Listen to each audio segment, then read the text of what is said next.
Good morning, everybody. We are doing part 3 of our video series on this question. How could the Father, God the Father, forsake his beloved Son, Jesus? How could the Father forsake his beloved Son? This is unthinkable. It is horrific to us. We are tempted to try to stand in judgment of any father who would forsake his faithful and obedient son. It just cannot be. But here's the thing. If God the Father cannot forsake his Son, Jesus, then he cannot help but to forsake humanity for their unfaithfulness and for their disobedience, right?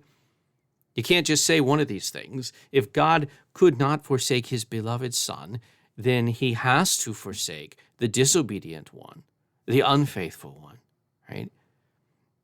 So we can ask either one of those questions. How could the Father forsake his beloved Son? Or how can he not forsake me, a sinner?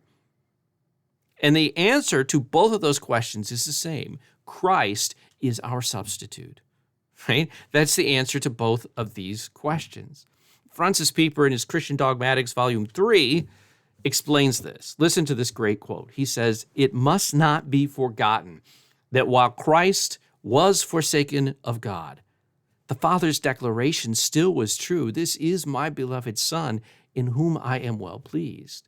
There's more to the quote, but isn't that great?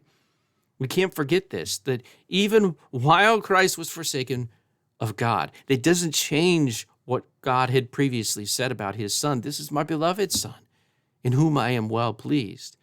Pieper goes on, by the very fact that Christ took upon himself in the place of sinful mankind, this extreme punishment of being forsaken of God, and so fulfilled the Father's will, that's key, he remained the object of God's supreme love, even while under his wrath.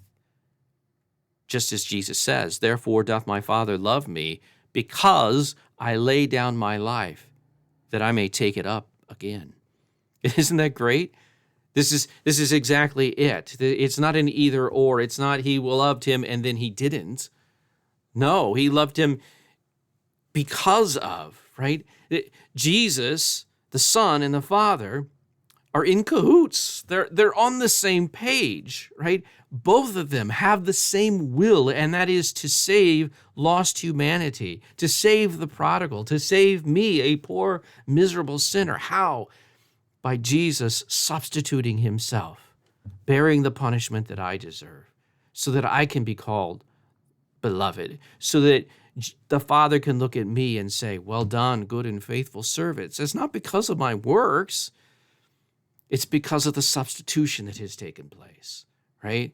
So Jesus, Pieper says, remained the object of God's supreme love even while under his wrath, because he was being obedient. He was sticking to the plan that the Father and the Son were together on to save humanity, right? How could the Father forsake his beloved Son? How can God not forsake me? The answer to both these questions, again, is the same. Christ is our substitute. Right?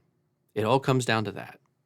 It all comes down to that, right? So this is the first video that you've watched. There are 2 previous videos. We've looked at 3 different points in order to try to help us understand this really, honestly, mind-blowing concept of God the Father forsaking God the Son on the cross. So if you have questions about this or previous videos, please leave them in the comments. I'll do my best to get to them and answer them when I have the opportunity. And as always, thank you for watching, liking, commenting, sharing, whatever you can do to help us get the word out. We appreciate it. God bless you all. God bless your week.